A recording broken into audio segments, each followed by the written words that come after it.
Boa tarde, sejam todos muito bem-vindos, sintam-se convidados a entrar com a gente no Casa Aberta, que você escuta a partir de agora na sua Universitária FM 107,9. Eu sou Ismael Furtado e estarei com vocês nesta tarde de sexta-feira com um programa produzido especialmente por Natiele Silva. O Casa Aberta é uma iniciativa da EIDEA, a nossa Escola Integrada de Desenvolvimento e Inovação Acadêmica, em uma parceria com a Rádio Universitária FM. E antes de começar o programa de hoje, como sempre fazemos, vamos apresentar os eventos. É hora da nossa agenda do Casa. Não me falta. A Casa de Artes estará realizando na próxima quinta-feira, 21 de junho, no palco principal do foyer do Teatro José de Alencar, o encerramento do Musicando no Campus 2018 do Grupo de Cordas de Extensão da UFC. O evento acontecerá às 18 horas. E nada melhor do que a própria coordenadora da Casa de Artes, a professora Liu Meng, para chamar todos que estiverem interessados e se sentirem agraciados em presenciar este momento. Esse concerto vai ser o encerramento de todos os grupos de cordas friccionados da extensão da UFC. Então, na verdade, são vários grupos. Nós vamos ter, nesse concerto do dia 21, 3 grupos infantis, que são as crianças da extensão. Então, esses grupos são o grupo Canário, Bem-TV e Tico-Tico. Depois nós temos um grupo de adultos da extensão, de violino e viola, que é o grupo Rouxinol. Esse grupo conta com cerca de umas 70 pessoas. As crianças juntando todas, acho que umas 40. Depois nós vamos ter um grupo de violinos intermediários, que é o Sabiá. Esse grupo deve contar com cerca de umas 20 pessoas. Temos o grupo de extensão de violoncelo e contrabaixo da professora Dora, que deve vir umas 30 pessoas mais ou menos. Fora isso, nós temos mais um grupo parceiro, que é também um dos grupos de extensão da UFC, parceiro com o IFCE. Esse grupo também deve vir umas 50 pessoas. Então, mais a camerata de cordas e mais o grupo de violoncelos da UFC. Então, ao total, nós devemos ter cerca de 200 a 250 pessoas no palco. Vai ser um evento bem gigantesco, com o encerramento de todas as atividades da extensão. Não me falta parede. Obrigada, professora Liu. Então, gente, não esqueçam, é no dia 21 de junho, no foyer do Teatro José de Alencar, às 18 horas. E na próxima quinta-feira também estará acontecendo no auditório da reitoria da UFC o painel interdisciplinar Ciência e Poesia, que contará com a presença dos professores Dr. Gustavo Castro e Dr. Cavalcante Júnior. O evento, que está sendo organizado pelo CEA em parceria com Casa, acontecerá às 10 horas da manhã. Então, se você se interessou pelo assunto e quer saber mais informações, acesse a página do Facebook do Casa UFC ou o site do CEA em www.cea.ufc.br. Muito bem, Natiele, obrigado pelas informações. E aí, nós também temos aqui um convite a fazer a todos os professores que integram o Casa em todos os campos do Ceará. E quem faz esse convite é a professora Raquel Santiago. Olá, prezados ouvintes. Sou Raquel Santiago, professora do Instituto UFC Virtual e colaboradora do Projeto Casa. Neste semestre, já ofertamos um curso de didática do ensino superior para os professores dos campi do interior. Está sendo muito bom integrar esses professores no curso.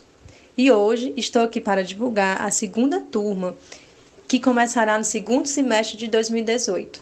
O curso tem 64 horas, com duração de 2 meses, e é totalmente à distância. Preparamos um material bem contextualizado para que possamos entender o papel da universidade e do professor dentro do contexto atual. Alô, professores de Russas, Sobral, Crateús e Quixadá. No segundo semestre, espero por vocês. Abraço. E hoje no Casa Aberta iremos trazer como assunto da nossa conversa tecnodocência. Criado em 2015, o projeto atualmente está sob a coordenação dos professores do Instituto UFC Virtual, Luciana de Lima e Robson Loureiro. A tecnodocência agrega uma integração entre tecnologias digitais e docência no contexto teórico e prático da formação inicial e continuada de professores da rede de educação básica e superior. Eles constroem no projeto uma relação da tecnologia digital da informação e comunicação com a docência. E para nos ajudar a compreender e entender mais sobre a tecnodocência na nossa UFC, temos o prazer de receber aqui novamente no nosso programa o professor Robson Loureiro. O Robson é graduado em Pedagogia, Filosofia da Educação pela Universidade Federal do Rio Grande do Sul.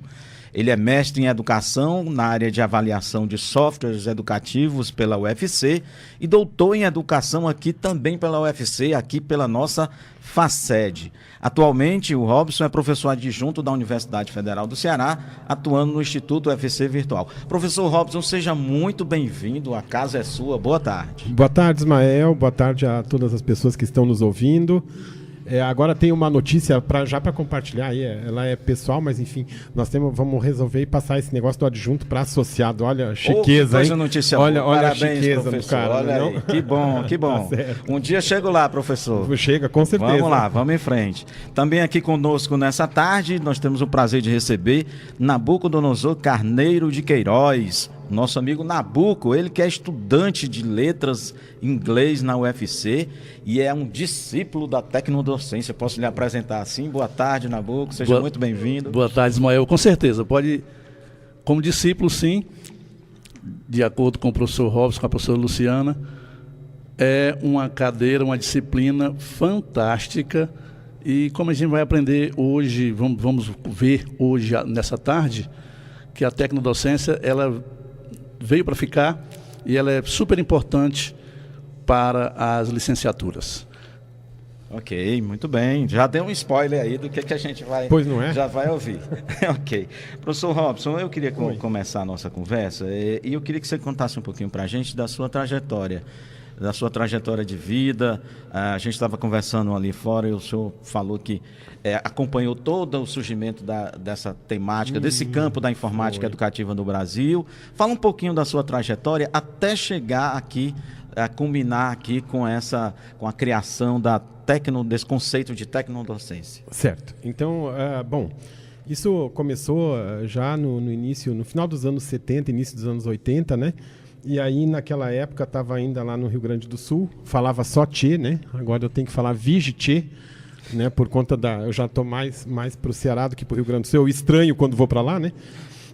E nessa época, nos anos 80 e 84, a gente fez o projeto, tive a chance de ter contato com a professora Léa Fagundes, projeto Educom, não é? E foi bastante interessante porque quando começaram a colocar, de fato, os computadores, vamos dizer assim, nas escolas, né?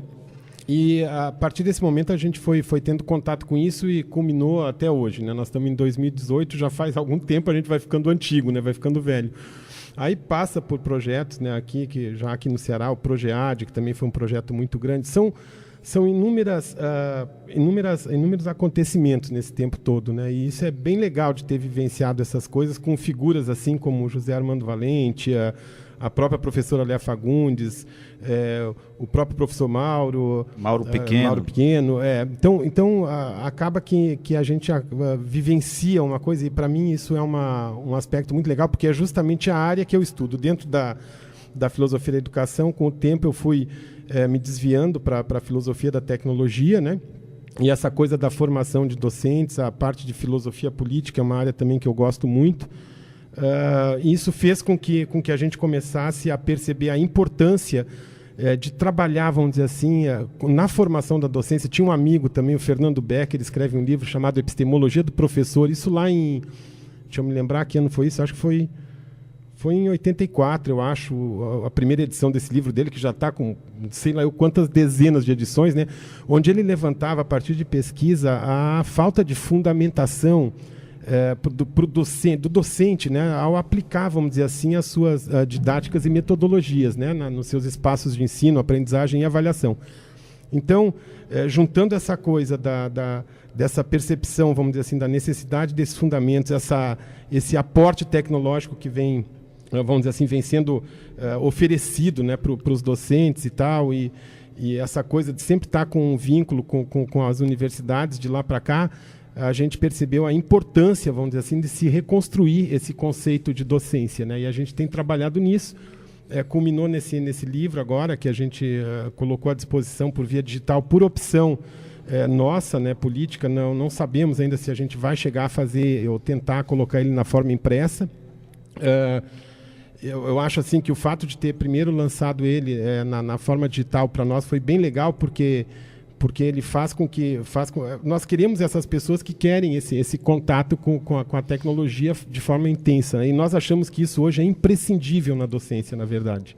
A sensação que a gente tem numa analogia muito restrita, né? É como se eu tivesse um médico que fosse trabalhar uma vesícula e não sugerisse a possibilidade de fazer isso por videolaparoscopia, entende? Então, o professor que não usa, vamos dizer assim, a tecnologia, do meu ponto de vista, e de Luciana também, eu tenho certeza, é como se nós estivéssemos ainda optando, né, no caso, pela luz de vela, ao invés de usar, vamos dizer assim, as lâmpadas de LED, né? Ok. É uma questão cultural, né? Também, acredito. E a gente tem que se apropriar, Ismael, desse negócio, porque senão a gente entra numa situação do tipo assim, o fato de eu pegar e mostrar um computador para um professor da universidade ou da escola pública não significa que ele seja obrigado a usar, ou então aquele computador, ou então ele chegar e dizer assim, não quero essa máquina, eu quero uma outra máquina, né?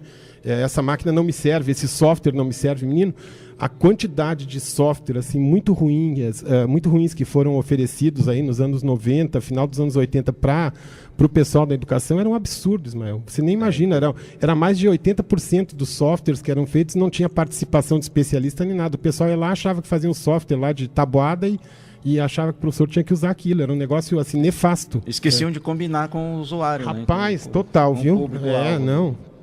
E quando a gente reclamava do software, a gente era assim, porque vocês não sabem mexer com computador, essa coisa toda. É um negócio doido, assim, um troço. Ok. Robson, mas eu tenho uma curiosidade pessoal. Como é que você saiu do Rio Grande para cá? Veio longe. O motivo foi um motivo doido, cara. O motivo, na verdade, foi assim, eu precisava ir para um canto onde a minha saúde não ficasse tão baqueada como estava lá, né? A variação climática lá, para mim, não é legal, né? Aí eu tô já, né, nessa faixa assim de que eu preciso ficar na nossa temperatura, é legal, para ir lá no frio só mesmo para tomar um chocolate quente e voltar correndo. Ah, certo, ok, é uma boa razão, sem dúvida. Para que a gente falar um pouquinho agora com o Nabuco Queiroz. Nabuco, como é que você encontrou a tecnodocência? Como é que você é um estudante de letras em inglês aqui na nossa universidade, na nossa UFC, né, e agora é um estudante de tecnodocência. Como é que foi essa passagem aí? Como é que você encontrou? Aliás, esse encontro, como é que aconteceu? Simples. Na hora de formar as cadeiras do semestre, estava lá disponível tecnodocência. E é uma uma disciplina que eu sempre quis fazer por tecnodocência. A gente imagina tecnologias, enfim. Eu disse, olha, tem tudo a ver comigo pela nomenclatura, e selecionado, faço parte da cadeira nesse semestre, e para mim foi assim uma coisa maravilhosa, porque além da minha expectativa, a disciplina ela privilegia outras competências, privilegia outras visões que um licenciando precisa ter, um futuro professor precisa ter. E a professora Luciana e o professor Robson, eles conduzem magistralmente essa disciplina. Mas, na sua pergunta, como que eu encontrei? Encontrei na hora de compor meu semestre, né, de compor minhas disciplinas, e volto a afirmar, foi uma surpresa agradabilíssima.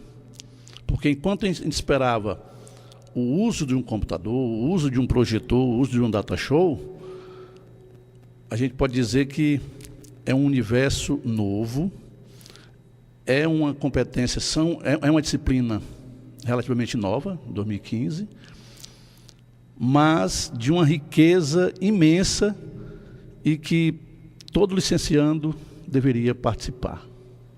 Ok, olha aí, tá interessante. Robson, vamos lá, vamos falar um pouquinho sobre as origens, assim, no que se assenta, além da sua trajetória pessoal, da sua experiência de vida, de docência, assim, conceitualmente, onde é que está ancorado aí esse conceito de tecnodocência? Pronto, o conceito, Ismael, é o seguinte, primeiro assim, a Luciana, né? Professora Luciana de Lima, isso. Do Instituto UFC Virtual, a quem a gente manda um abraço aí. Deve Se estar ele nos tem um ouvindo. lugar aqui reservado, professora. Estamos aqui lhe Então, aguardando. Então, a Lu, a gente vem trabalhando nesses últimos 10 anos, vamos dizer assim, resolveu pegar e dizer assim, puxa vida, a gente já fez tanta coisa, né? Talvez esteja na hora de tentar efetivamente consolidar isso de uma forma mais sistemática, tentar lutar por esse espaço. Então, pegando a tua questão, a base nossa é a seguinte: a gente, por conta do histórico, a gente já teve chance de passar assim, por inúmeras formações.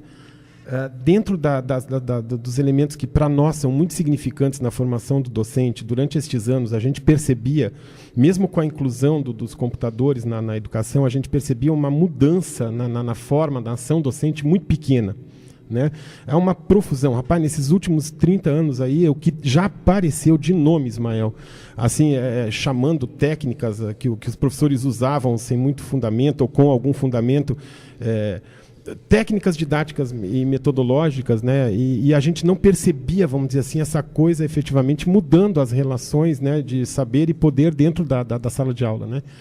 E isso começou, vamos dizer assim, a nos incomodar, né, a ponto de se dedicar intelectualmente e pesquisa em cima disso.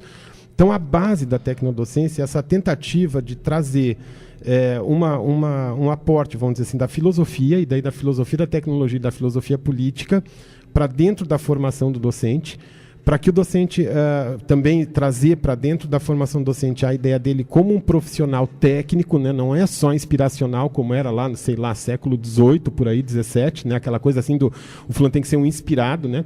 A gente entende a docência, a tecnodocência, como sendo uma profissão eminentemente técnica. Existem técnicas didático-metodológicas que a gente pode estudar e partindo dessa coisa, do fundamento filosófico, da escolha de técnicas, essa contemporaneidade, vamos dizer assim, das tecnologias, né, na nossa formação hoje, né? Mesmo na formação que não é a formação que acontece dentro das instituições, a gente acreditou que essas coisas deveriam ser combinadas, e é daí que vem o nosso fundamento. Nosso fundamento vem de uma percepção da formação do docente, construída a partir de uma base filosófica crítica, pautada pela filosofia da diferença, uma base, vamos dizer assim, de fundamentação das escolhas didático-metodológicas que ele vai fazer, preferencialmente muito resistente a esses modismos que nesses 30 anos a gente já viu umas modas começar e terminar. Eu sou de uma época que lá o pessoal usava, deixa eu me lembrar, acho que usava o Dio e usava Rogers, essas coisas todas para fazer as aulas. Aí depois, quando o construtivismo chega, vamos dizer assim, forte lá nesses final dos anos 70, começa a ver assim, uma coisa assim, se você não fosse construtivista, você não funcionava. A gente acredita, vamos dizer assim, nessas teorias, mas não como sendo uma forma fechada, né? A gente acha que você não consegue seguir todos os preceitos de um construtivismo, a não ser que você tenha uma filosofia construída construtivista, entende? Se nós, como pessoas, vamos dizer assim, nós não tivermos o fundamento construtivista na nossa história, na nossa vida, entende? Fica sendo uma falácia, né? Dizer que eu estou usando uma coisa que, na verdade, na minha história eu não acredito. É que nem aquele professor que dá uma aula de construtivismo virado para o quadro, escrevendo e mal olha os alunos, né? Quer dizer, não, mas é só um discurso, não é, professor? Pois pronto. Essa coisa do só o discurso é que a gente está lutando muito contra. É preciso o seguinte, é preciso haver um fundamento e uma coerência filosófica do discurso fundamental e de uma prática também. E a prática está sendo feita numa contemporaneidade que precisa do uso das tecnologias, entende? Então eu tenho que pensar as coisas com essas três, pelo menos esses 3 eixos imbricados. E eu não vejo a gente fazer isso, né? É interessante, porque vem uma série de modismos, né? Vem, recentemente, aí vem educação, formação por competência. Sim. Não me lembro do logo e a tartaruguinha. São vários ciclos, portais. Olha, tu me levou agora lá para os anos 80. Os anos foi um 80. barato. Sabe por quê? Porque uma vez eu estava com a professora Leia, né? E uma professora de uma escola lá no Rio Grande do Sul vira e diz assim: mas então a gente vai usar o logo para ele aprender a desenhar uma casinha. Eu falei assim, não.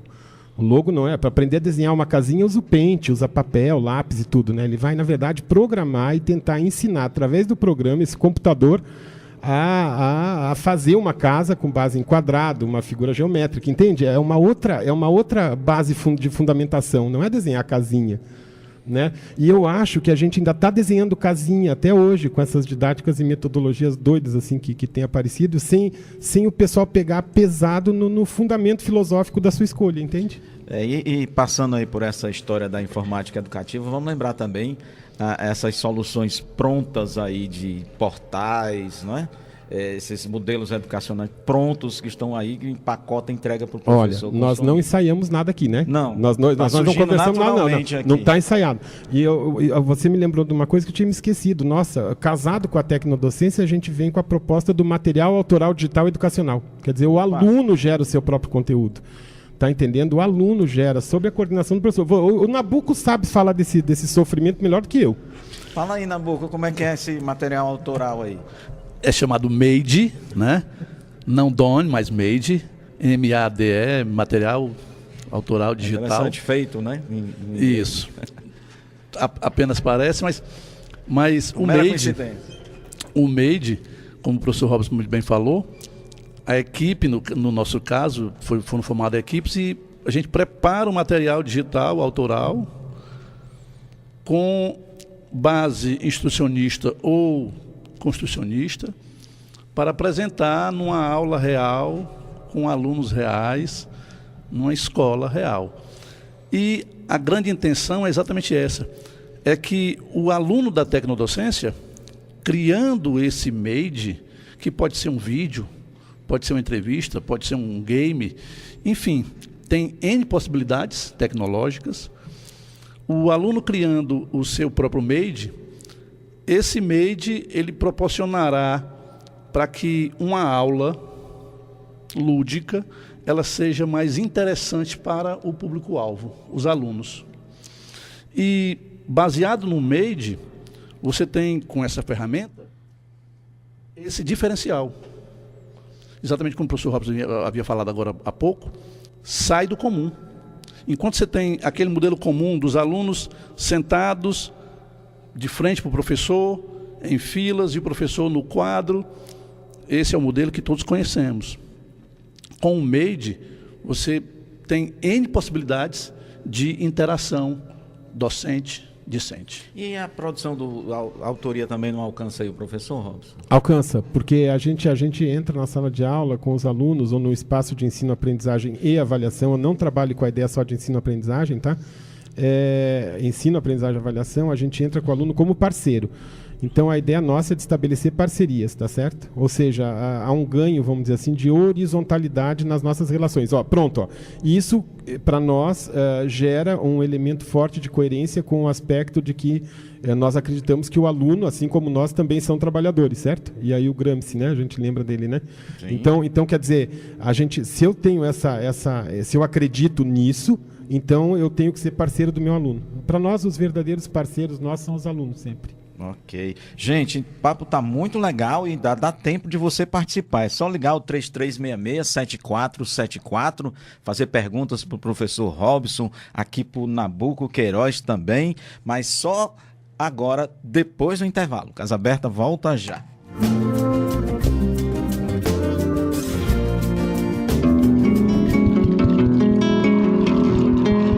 Universitária FM, a sintonia da Terra. Para você que deseja mudar, chegou a hora de trilhar seu futuro. Inscreva-se para o vestibular 2018.2 da Universidade Estadual Vale do Acaraú, em parceria com o CETRED. Cursos de graduação tecnológica em Gestão de Recursos Humanos, Gestão de Segurança Privada, Processos Gerenciais e Licenciatura em Pedagogia. Turmas noturnas. Informações www.cetred.com.br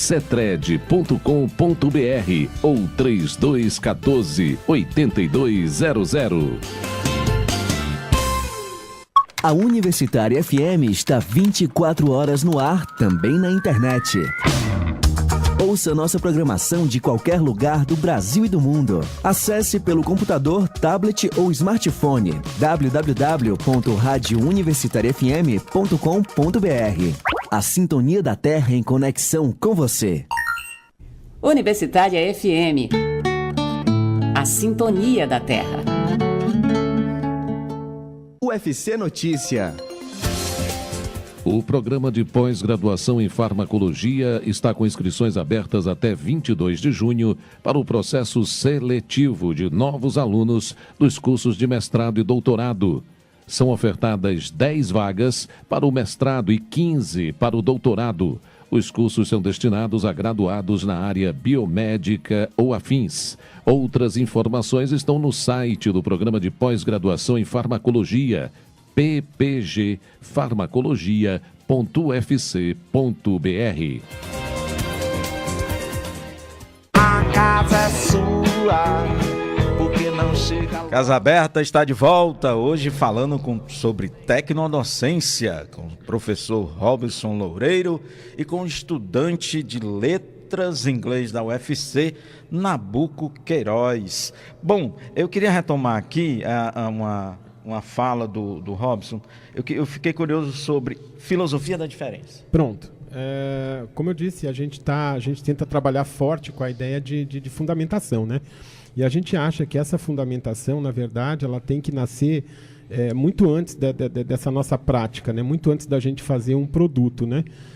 Então, o que acontece? A gente trabalhou e baseado na ideia, vamos dizer assim, forte que existe, que envolve essa coisa de aluno, professor e tal, a gente foi buscar, vamos dizer, os fundamentos numa base filosófica que seja uma base de resistência, né? Uma base de resistência a forças, vamos dizer assim, a imposições ou a dificuldades que criam, vamos dizer assim, para que efetivamente a pessoa passe por um processo de construção da sua educação. Então, a gente encontrou isso na filosofia da diferença, né? Então, a gente vem fortemente amparado em autores, né? O próprio Foucault, a gente vem trabalhando em cima da leitura dos dispositivos. A gente, por exemplo, analisa, à luz da diferença, a gente analisa, por exemplo, as matrizes curriculares, a gente analisa os currículos, as relações de poder que existem, vamos dizer assim, dentro das salas de aula ou dentro dos espaços de ensino, aprendizagem e avaliação. E quem nos dá, vamos dizer assim, essa ferramenta são esses autores, né? Então, isso para nós é muito importante, que o professor que está se formando, ou o professor que está se reconstruindo, não é? que ele entenda a importância de ele ter uma base. Um exemplo bem prático disso, né? Do meu ponto de vista, né? Prático, certo? Se eu entendo que existem relações de poder que se consolidam dentro de uma sala de aula, eu preciso, para quebrar isso, assumir uma determinada postura dentro da sala de aula que possibilite uma horizontalização dessas relações de poder. Então, eu acredito que faça parte do trabalho do docente ele conseguir trabalhar uma linguagem, o saber dele, para pessoas que ainda não estão alfabetizadas naquela linguagem. Entende? É tipo assim, ó, se eu falar o filosofês, o matematiquês, o quimiquês, eu vou cair naquele mesmo problema de quando você vai ler uma peça do direito e que você não é formado em direito. Você não vai entender bolhufas, né? É uma outra língua. E há um movimento cultural em direção a isso. Lembra o que aconteceu com aquele negócio que vinha nas caixas de remédio, né? Aquelas, como é que chama? Bula. Aquela bula, né? Lembra que teve todo um movimento, a bula tem que ser compreendida? Então, a gente acha que a gente tem que encontrar caminhos, a gente acredita que tem que encontrar caminhos para estabelecer esse diálogo, e se o aluno vai depois se complexificando na sua linguagem, vai interagindo com a gente, vai interdisciplinarizando as coisas, entende? Ele vai adquirindo uma linguagem mais complexa. Então, eu entendo que você não pode mudar um conteúdo de uma matemática, tá certo? Eu compreendo isso. Mas a gente pode mudar a forma como a gente conversa sobre matemática. Isso e é nisso que nós estamos focados, entende? Quer dizer, eu sei que eu não posso mudar o conteúdo de uma aula sobre escuta do corpo, por exemplo, ou sobre a própria questão da docência, mas eu posso mudar a forma de dialogar com as pessoas. Então, a ideia nossa é descomplicar esse diálogo para ir havendo aproximação, sem perder, obviamente, toda vamos dizer assim, toda a profundidade, vamos dizer assim, que requer que se estude, né? Toda a profundidade daquele conteúdo. Então, a nossa preocupação é essa. Onde é que a gente pauta essa nossa ideia? Em autores da filosofia da diferença, quando falam sobre controles de linguagem, formas de comunicação, utilização de mídias, essa coisa toda, entende? Então, a base filosófica nossa é essa, e baseado nessa base filosófica, a gente vai tentando equalizar coerências didático-metodológicas e avaliações. Ok. Nabuco, como é que você sentiu aí essa horizontalidade na relação com o seu professor? Deixa eu só contar uma coisa aqui pro Nabuco, viu? As notas de vocês já estão prontas, certo? Olha, então pode falar à vontade. Fica tranquilo, né? Não tem problema. A avaliação já está. Já era. Desta feita, me sinto até à vontade. Olha aí, pode meter bronca.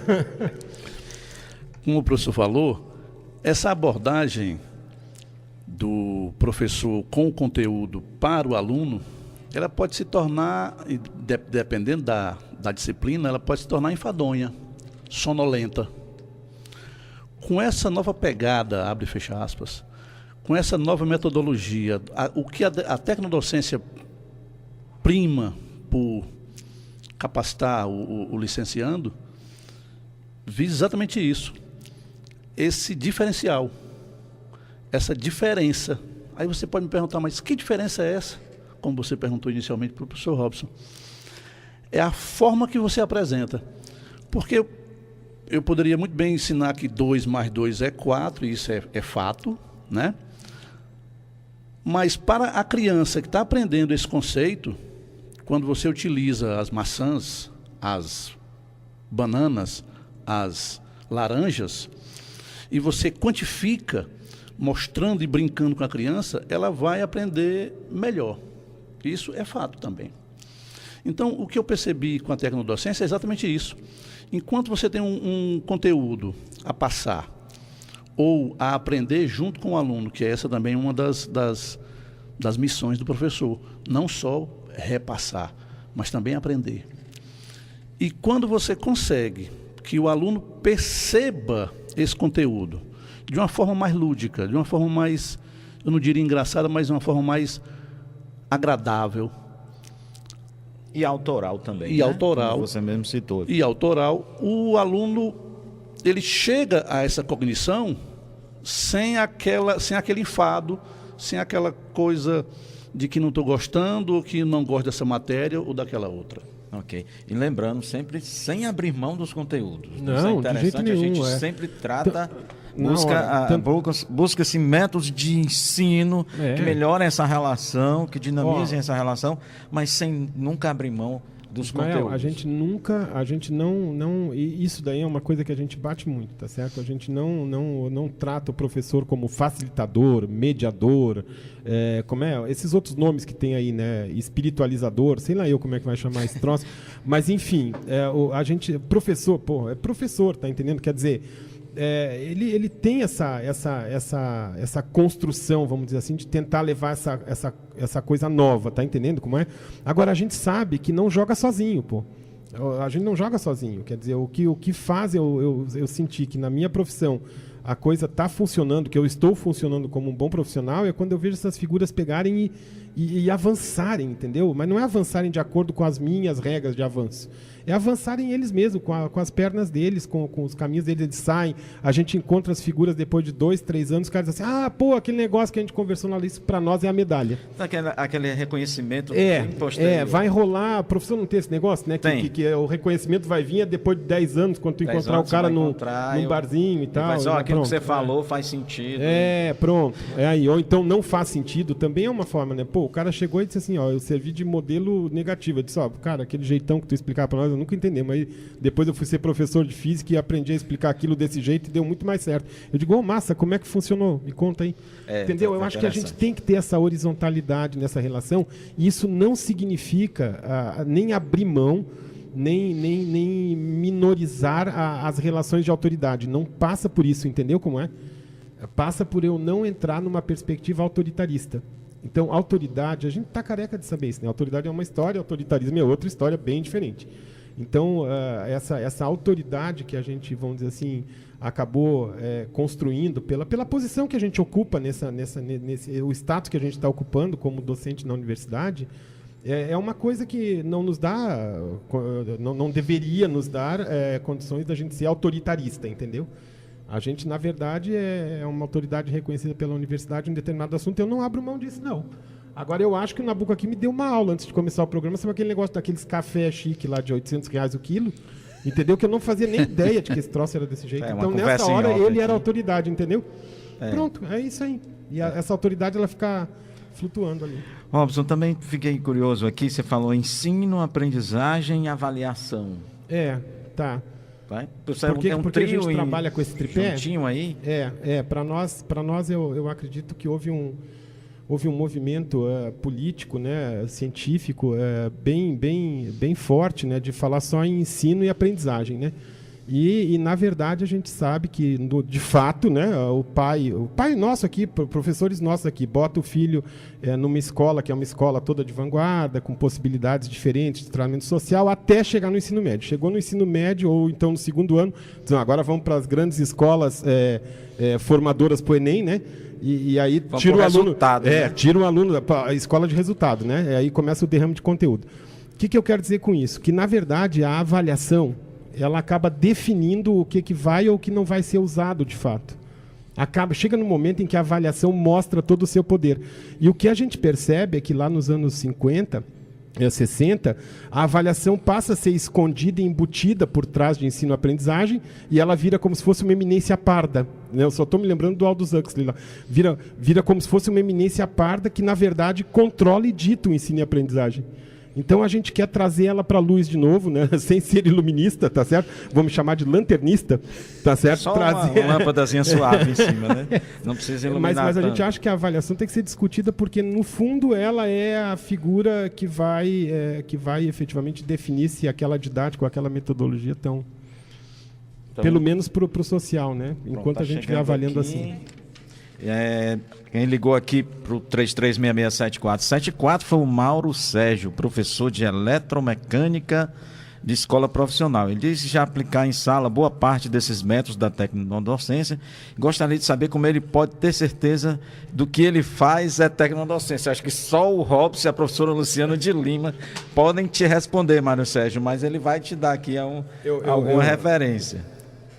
Já podemos conversar aqui? Pode responder. Mário, rapaz, tu me lembrou com esse negócio, é uma super importância, mas a gente precisa conviver com essa incerteza, viu? Isso é uma outra base que a gente vai trabalhar, tá? Na verdade, como a gente usa elementos... A Luciana, na verdade, que é bem craque nessa história da aprendizagem significativa e tal, do Ausubel. Eu estava até comentando também contigo antes, né? O Ausubel mesmo diz, né? Você, na verdade, não vai saber se a pessoa aprendeu ou não. Às vezes você vai saber disso só dali a 10 anos, 5 anos, quando ela precisar usar. Então, o que eu posso te dizer é o seguinte, que a gente precisa conviver com essa incerteza. O feedback que o aluno está te dando a todo momento, esse cuidado com o timing, é que vai te mostrar se pelo menos você está conseguindo criar mobilização, que depois vai se transformar dentro dele em motivação, para ele efetivamente consolidar os conhecimentos que você está trabalhando. Então, assim, entende? A filosofia que a gente está seguindo, ela não me permite eu ter essa resposta que tu precisa. Na verdade, o que a gente pode tentar é dizer para ti o seguinte, nós aprendemos a conviver com esta dúvida. Porque esta dúvida, aprendeu ou não aprendeu, é essa dúvida do século passado. O aprendeu, na verdade, é saber se a argila que você modelou ficou do jeito como queria. Tá entendendo como é? Uhum. Então essa preocupação ainda é um resquício dessa base passada. Então é trabalhar sobre assim, não vamos nos preocupar com isso, vamos fazer um trabalho, vamos ver se os resultados vêm acontecendo. Se o aluno está lá botando os diodos na posição certa, se está fazendo os aterramentos da forma correta, o transistor está ligado direitinho, essa coisa toda, né? Aí pronto, é no caminho, viu? Okay. Se a tensão está correta. Se a tensão está correta, né, Nabuco? É isso mesmo. É só fazer uma correção aqui, não é Mauro Sérgio, ao contrário do que foi dito aqui, Mauro, o nome é Mauro Rogério. Mauro Rogério, da escola Jaime Alencar. E ele pergunta, olha aqui, Robson, que interessante, existem formações, acredito, em tecnodocência, para professores da rede pública? Nós estamos, agora mesmo, antes do programa de rádio, eu estava lá conversando com o pessoal aqui da Proplan, né? Nós estamos com uma especialização, tá certo? Que eu acho que para 2019 vai dar para lançar. E uma das preocupações nossa também é colocar essa especialização no mercado, né, aqui da universidade, o mercado da educação, que é uma outra palavra que o educador foge, né, que é a palavra mercado. E custo, pode ver, a gente não discute isso, né? E o trabalho do professor é mega explorado. Esse é caótico, né? Mas, enfim, a gente pretende colocar ela no custo mais baixo que a gente conseguir. Mas antes dessa formação, Robson, como é que o grupo de tecnodocência atua? Assim, se eu posso chegar lá e trabalhar com você, me aproximar? Como é que tem uma conversa, tem um site, um portal? Como é que começa um diálogo com vocês da tecnodocência? Tá, eu acho que no momento, tá certo, hoje, é como eu estou dizendo, esse movimento de começar a levar isso de uma forma mais intensa para fora da universidade, os nossos alunos que vêm interagindo conosco, eles já estão levando algumas coisas, né? Para fora, na medida que eles vão se formando, vão trabalhando nos seus espaços. Nabuco aqui vai levar, né? Provavelmente. Com certeza. Então, a gente já está fazendo isso. Então, hoje, a disciplina de tecnodocência são projetos de extensão que a gente tem dentro da universidade, né? Algumas interações com algumas escolas públicas que nos procuraram, alguma delas, a Paulo Afonso, a Santo Afonso, a gente, já fazem o que eu acho que uns 3 ou 4 anos que a gente tem contato com eles lá. Tanto é que foi a escola que você foi, não foi, Nabuco? Foi, a Santo Afonso, ali atrás da Igreja Redonda, na Juvida Feitosa. Pronto, pois é. Aí lá, sim, tem um negócio que a gente não falou, mas tem essa especialização, existe um espaço, né? Se você colocar lá nesses mecanismos de busca, né? Você coloca tecnodocência, você vai achar, né? Tecnodocência UFC, você vai nos achar ligeiro bala. Tá aí a dica, Tecnodocência UFC, aí dá uma busca nas ferramentas de pesquisa da internet, você vai encontrar o grupo de tecnodocência, vai encontrar o professor Robson, vai encontrar a professora Luciana. Menino, tem site, e o Nabuco também lá. Tem o site, tem material teórico lá, tem filmagens, as aulas de vocês são todas filmadas, né? Os caras estão tudo virando artista aí. Bom, que bacana. Robson, eu queria também uma outra questão que eu não posso acabar o programa sem que a gente fale, dessa distinção entre educação e docência. Ah, tá certo. Isso que me pareceu muito curioso, eu queria que você deixasse isso bem claro aí. Tá, a gente tem, Ismael, a gente tem tentado trabalhar num ganho, vamos dizer assim, num ganho de significação para a ideia de docência, tá certo? Existem elementos da educação que contribuem com a coisa da docência, de fato, né? Mas houve uma territorialização, né? Essa territorialização da docência na educação, para nós, é algo que precisa ser revisitado, né? E se criar outras formas, vamos dizer assim, de contato entre a docência. Então, por que são diferentes? Porque um dos casos, nós temos um nível de amplitude enorme, que é a área da educação, né, que é gigantesco. A docência, ela é um destes campos, né? Ela é uma parte. É uma parte desse iceberg enorme, dessa geleira que é a educação, né? Tá. Então, a docência para nós é essa coisa, vamos dizer assim, dessa ação técnica inspirada que vai acontecer nesse processo de ensino, aprendizagem, né, e avaliação. Para nós isso é chave. Ok. Vamos falar sobre a educação superior, Robson? Sim. Vamos lá. Como é que vocês do grupo de tecnodocência imaginam a atuação do professor no ensino superior? Pronto, aí você está me dando um gancho muito legal, é exatamente esse. Quantos professores dentro de uma universidade, vamos pensar aqui, quantos professores dentro da universidade dão aulas em cursos, vamos dizer assim, como o teatro, a dança, a música, a medicina, as engenharias, efetivamente passaram por uma formação de docência? Né? Quantos deles, né? Como é que você me disse até, né? Dormir Isso é um movimento, depois eu faço Pronto. referência. Então não vou dar nenhum aí, citar. eu tenho que cuidar porque eu dou spoiler, ó.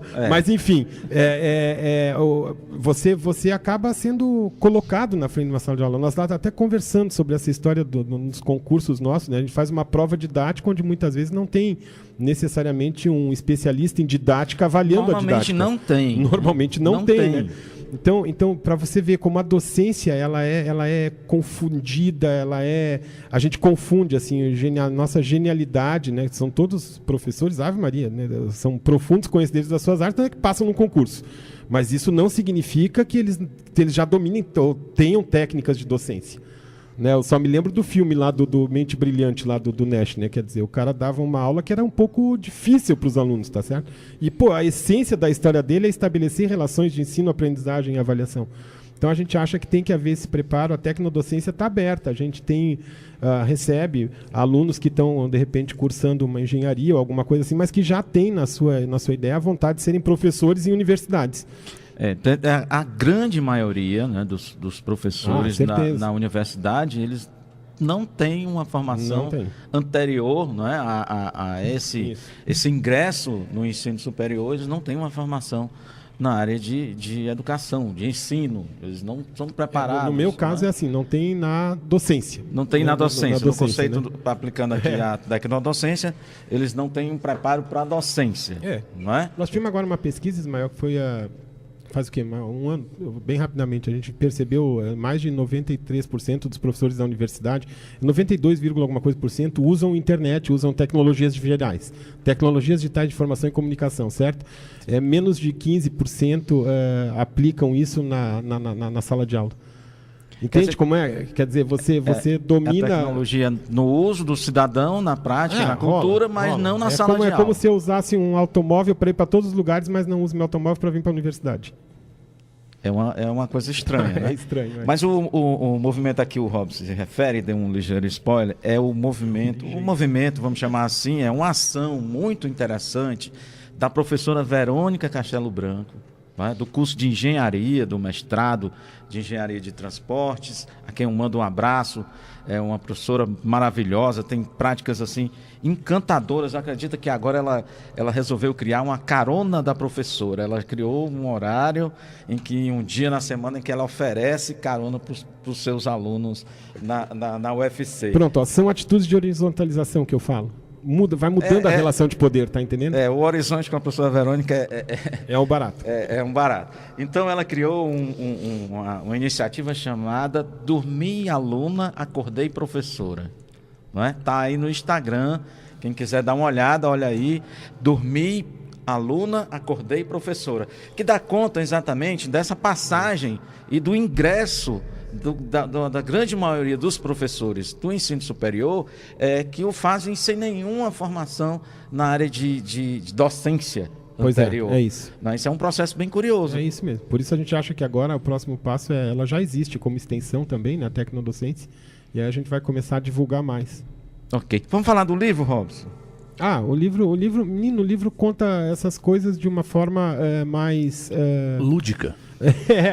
Vamos sugerir aí. Ele está lá no livro. Kindle Amazon, né? É Kindle Amazon, é Tecnodocência. Escrevendo lá na Kindle Amazon, Tecnodocência. Procurem o livro Tecnodocência, acessível, está disponível na Amazon, no site da Amazon. E é um e-book, é um livro para ser... Quanto custa lá, professor, esse livro? Menino, R$10, R$10 e um pouquinho. A gente botou o mínimo possível, a gente está aprendendo a mexer com eles lá agora, certo? E toda vez que eles nos dão a opção de colocar ele gratuito, a gente bota, viu? A nossa praia não é... Não vai ficar rico com isso aqui, não, né, professor? Não. Professor rico até parece... Merecia, mas não vai ser com esse livro. Vai ficar Todas as respostas que você tiver para a tecnodocência serão contempladas, está contemplada no livro. Tem muita... tá um montão de coisa lá, ficou bem legal. Agora tem mais 2, a gente tá encaminhando já o segundo e depois já tem o terceiro planejado. Pode falar um pouquinho sobre eles aí? Aí eu vou dar spoiler. Mas você peguei no pé dele já agora. garantiu que dava, não vai ter dificuldade. Sim, a gente está pensando, um deles a gente está pensando em pegar e fazer uma espécie de um... A gente vai fazer aula a aula, né? Quer dizer, cada capítulo vai tender a ser uma conversa, né? sobre o que aconteceu durante uma aula, entendeu? Então, a gente está pensando em brincar dessa forma, né? Tem a aula do dia tal, aí a gente vai descrever o que aconteceu na aula e daí vai teorizar sobre aquilo, né? Vai falar sobre os fundamentos disso. E o outro a gente pretende dar mais ênfase nessa questão dos materiais autorais. A gente resgata algumas coisas do cinema autoral, porque a nossa base, a nossa base de fundamento vai lá na tua área, né, Ismael? Vai lá no Godard, vai lá nesse pessoal todo, né, dessa relação de produtor e o diretor, e aí o aluno como diretor do seu trabalho, ele criar o conteúdo dele, é uma brincadeira com essas duas coisas. Aí. Uma coisa aí meio de cinema, né, professor? Autoral, do tempo bom do autoral, né? Robson, a gente está chegando assim na reta final do programa, e eu queria que você me falasse aí para os professores. Vamos falar diretamente para os professores do ensino superior aqui da nossa universidade, dos professores da rede pública. Assim, como é que esses professores podem lidar de uma forma mais efetiva, autoral, autônoma, com as tecnologias? Vamos dizer assim, o que é preciso levar para dentro da sala de aula? Você citou uma estatística há pouco aí, que aqui na universidade 92, alguma coisa que 90 alguma coisa não usam tecnologia na sala de aula. Isso. Né? E usam fora. Eles usam no seu fora, cotidiano, mas não levam isso para na sala de aula. E quando levam, Ismael, normalmente é projetando alguma coisa que veio do PowerPoint, algum filmezinho. A forma, o eixo de relação continua o mesmo, entendeu? Enquanto, qual é a grande mudança que a gente está propondo para o professor? Ao invés de ele levar essa coisa, ofereça tempo, vamos dizer assim, para que o aluno leve isso. Deixa o aluno construir o conteúdo. Entendeu como é? Muito interessante. Essa é a base do material autoral digital educacional. Deixar o aluno construir o conteúdo junto com ele lá na hora, entendeu? Isso é a aula. Como é que ele faz isso, efetivamente? O que a gente tem feito, como é que a gente tem operacionalizado isso? Uma das preocupações que a gente tem assim, muito forte é assim, nós já estamos fazendo mais-valia sobre nós mesmos há muitos anos, né? Então a gente não quer coisas mais que aumente absurdamente o nosso trabalho. Hoje eu entro na sala de aula, por exemplo, eu tenho os alunos, eu digo, gente, eu tenho aqui uma proposta de trabalho, leitura e tal, vou precisar de alguém que se comprometa comigo de ir no nosso Facebook, por exemplo, e colocar um resumo das aulas. Aí essa coisa é rotativa, eles fazem isso. Fulano, se você descobrir algum filme que tem a ver com o que nós estamos falando, sugere o filme, a gente discute numa aula e a gente passa o filme. As pessoas passam a ter atribuições junto dentro da sala de aula, inclusive na montagem do conteúdo, entendeu? Outro dia me mandou lá, a Brena me manda lá, tá na Inglaterra ela, né, já é formada e tudo, trabalha hoje lá, manda assim, Robson, olha, tem um autor aqui que é o fulano de tal que o pessoal aqui está usando muito. Aí eu já chego na minha aula e digo assim, pessoal, tem um autor fulano de tal que eu também não conheço, tá entendendo? Que o pessoal lá está começando a usar. Alguém está afim de dar uma pesquisada, ver o que a gente acha sobre ele e tal. Quer dizer, a gente vai fazendo conteúdo. Esse cara trabalha didáticas usando tecnologia digital de informação e comunicação. Entende como é? As pessoas vão tendo atribuições e os espaços são assim, olha, fulano, Nabuco, hoje tu puxa aí, conduz aí a discussão hoje, assim, a próxima aula daí tu conduz nessa área. E aí o aluno deixa de ser só ouvidos e passa a ter voz e vez. Ok, mas isso assusta, isso é ceder poder. O professor está delegando, está compartilhando, está tendo que dialogar com o aluno numa linguagem que muitas vezes nem ele domina muito bem. Isso. Não é? Isso é o que talvez você tenha se referido aqui como ceder poder. Na verdade... Todo professor está disposto a ceder um pouco de poder da sala de aula? Pois é. Não, aí é tranquilo. Se ele se sente mais confortável em trabalhar, vamos dizer assim, dentro de uma perspectiva mais expositiva, mais direcionada, ele sente essa necessidade de que a aula dele vai fluir melhor assim para ele e para os alunos, tá certo? Esse aqui é o ponto. Então, eu acho que ele deve permanecer dentro da maneira como ele está acostumado a trabalhar, sem problema. Entende, Ismael? A gente não está mais trabalhando assim no sentido de querer convencer o fulano a mudar, entendeu? Às vezes você sente necessidade de mudar, eu sinto. Então vamos por aqui. Vamos trabalhar junto. Não, eu tô legal aqui do jeito que eu tô e tal. Eu digo, então segue o baile. Mas o que eu posso usar da história de vocês? Pergunta para os seus alunos e alunas se eles estão curtindo a maneira como você está trabalhando, se eles acham que pode mudar alguma coisa. Pronto. Entende? É restabelecer diálogo. É mudar as formas de relação de poder. É eu não chegar com uma imposição. Por isso é que eu não sei se eu usaria a palavra ceder esse poder. Entende? A minha praia não é ceder esse poder, entendeu? É eles me mostrarem efetivamente que eles têm uma responsabilidade que eles conseguem dar conta. Essa é que é a jogada. Entende como é? Quer comentar, Nabuco? É isso mesmo. Ok. Nabuco sofreu esse negócio todo.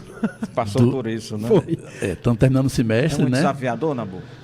Desafiador, Ismael, eu não diria, ou até poderia usar esse termo, mas eu digo intrigante também não, eu digo fascinante, porque você tem contato com uma nova linguagem, com um novo olhar para a docência.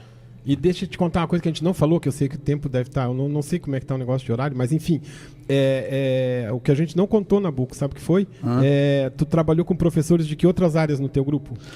Professor de biologia, tinha biologia da FACED, tinha da educação e uma outra menina da letras. De letras, e tinha uma outra menina também de letras. E 2 pessoas de letras. Quer dizer, nós já tivemos grupo, por exemplo, porque a gente trabalha forte no modelo interdisciplinar, mas um modelo interdisciplinar crítico, tá certo? Não é um modelo interdisciplinar aquele, assim, psicologista, vamos dizer assim, tá? Sem ofender, né? Espero que não tenha ofendido ninguém.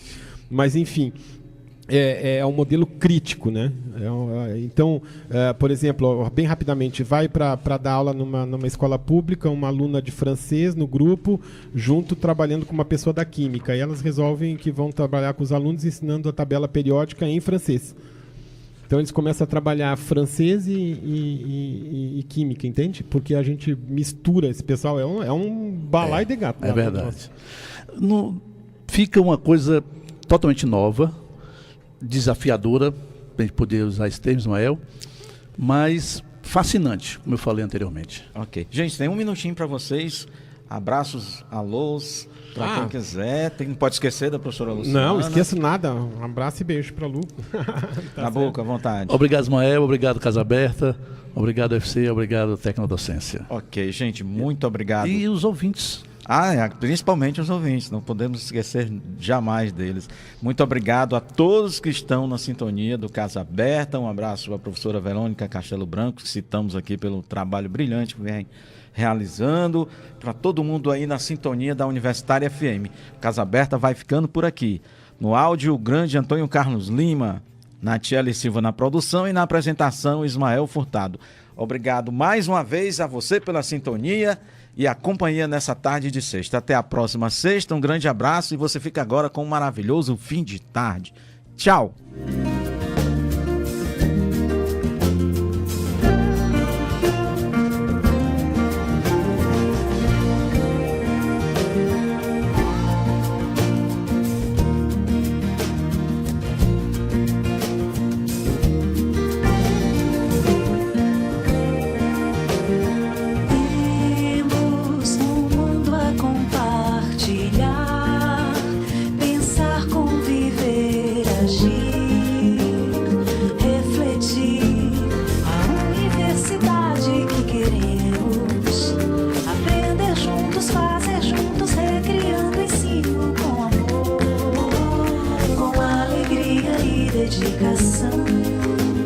Na Casa Aberta, em permanente construção.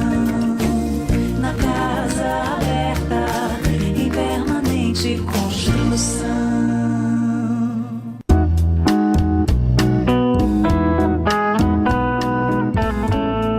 ZYC 407, Rádio Universitária FM 107,9 MHz, emissora da Fundação Cearense de Pesquisa e Cultura, Universidade Federal do Ceará.